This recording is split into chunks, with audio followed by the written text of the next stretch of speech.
Lords, ক্রিকেটের মক্কা, যেখানে প্যাভিলিয়নের বারান্দা থেকেও সময় যেন মাথা নোয়ায়।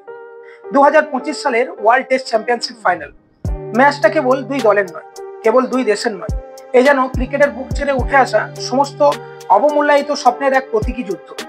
সেই যুদ্ধের পুরোভাগে দাঁড়িয়ে আছে একজন মানুষ, টেম্বা বাবুমা।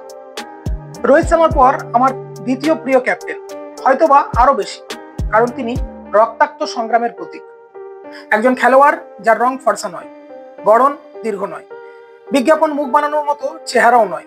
একমাত্র যা আছে তা হলো মাথার ভেতর অদম্য ধৈর্য, দৃঢ় আত্মবিশ্বাস আর তীক্ষ্ণ কৌশলবোধ। হ্যামস্ট্রিং টেনে নিয়েছে, শরীরটা বারবার বলছে আর পারছি না, কিন্তু তবুও ব্যাট তুলে দাঁড়িয়েছেন তিনি। দক্ষিণ আফ্রিকার সম্মান, আত্মপরিচয় আর দীর্ঘ প্রতীক্ষার ভার তার কাঁধে। মার্করাম ব্যাট চালাচ্ছেন তার স্বভাবসিদ্ধ আগ্রাসনে, বাবুমা খেলছেন যেন প্রতিটি বলের সঙ্গে নিজেকে নতুন করে প্রমাণ করার জন্য।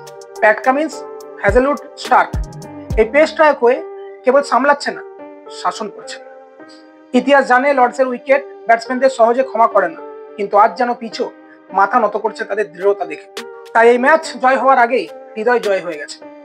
কিন্তু এই জয় কেবল দক্ষিণ আফ্রিকার নয়, এই জয় সব সেই প্রান্তিক মানুষদের, যাদের শরীর আদর্শ নয়, যাদের গায়ের রং বাজারি নয়, যারা তথাকথিত সুপারস্টার নন, কিন্তু যাদের মস্তিষ্কে জন্ম নেয় সাহস, যাদের বুকের ভিতরে বাস করে নেতৃত্বের স্পন্দন। ক্রিকেটে, বিশেষত টেস্ট ক্রিকেটে, ক্যাপ্টেন্সি কেবল মাঠে চেঁচিয়ে বেড়ানো নয়, এটা লোক দেখানো অ্যাগ্রেশন নয়, এটা চোখে চোখ রেখে স্লেজ ছোঁড়ার খেলা নয়।